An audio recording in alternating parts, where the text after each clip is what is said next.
Me që jeni imam i një xhamie dhe mund ta bëni diferencën e viteve të pas luftës, për shembull, a është rrit numri të rinjve që vinë në xhami, numri i personave që agjerojnë? A dallohet kjo? Unë, kur për shoh këto zhvillimet, nuk po më imagjinoj çfarë ndryshimi pozitiv ka në këtë popull dhe në këtë vend.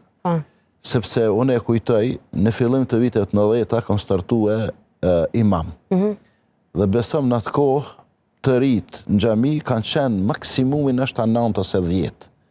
Edhe unë, kur hypshëm aty në ditën e xumës në khutbe, a i veni ku mojmë atë ligjeratën e javës, atë mesazhin e javës, u mundojsha me u fokusu me u përqëndu të këta pak djemë që ishin të rinë në xhami. Që me trashëgur... Po, se me jafru pak edhe me ndija ta të ngrotësina të brenda xhamisë.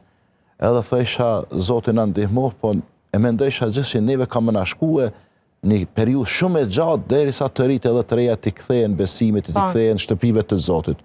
Mirë po, ka njëherë ato prognozimet nuk dalin, edhe është mirë që nuk dalin, me një shpejtësi shumë të madhe ka ndryshuar gjendja. Edhe po e them sinqerisht, se po i dëgjoj ka njëherë edhe në për debate, po i dëgjoj edhe disa që po shkruajnë në rrjetet sociale, se fen e kanë zgjedhur si ngushëllim ata të pasuksesshmit, ata të paaftit, fen e kanë zgjedhur si ngushëllim njerëzit naiv e ku ta di unë. Sinqerisht mbrëmë shikojsha në xhami aty profesora universitare. Se nuk lejotash me përdor emrat e tyne, se i ka me emra mbi emra. Besom Zotin, mjek të lemive të ndryshme, arkitekt, inxhinier, sportista, bile mos të përmeni, po një i rëndësishëm që ishte edhe në kombëtarën e Kosovës, edhe të tjerë, edhe njerëz të biznesit, studenta, po edhe fëmijë nga mosha 7 që vinë bashkë me prindë, po, edhe vinë me prindë, disa dhe pa prindë, lëvizin, luajnë, e ndjejnë atë atmosferën Ramazanit.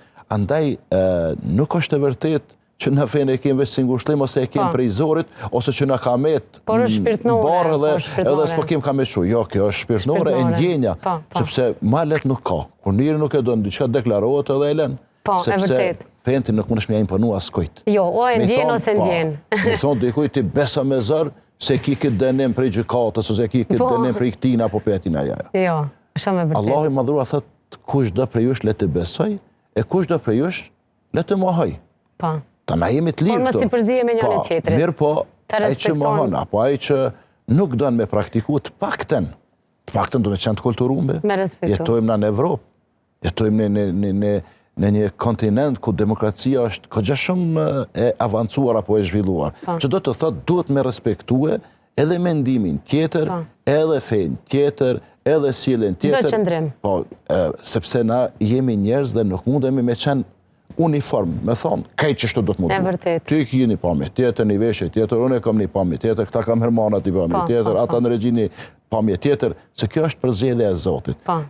Në Europë më pëlqen një gjallë që ata që e praktikojnë, tamam si dohet fenë islame, edhe më praktikuesit në Evropë janë ata të konvertuarit.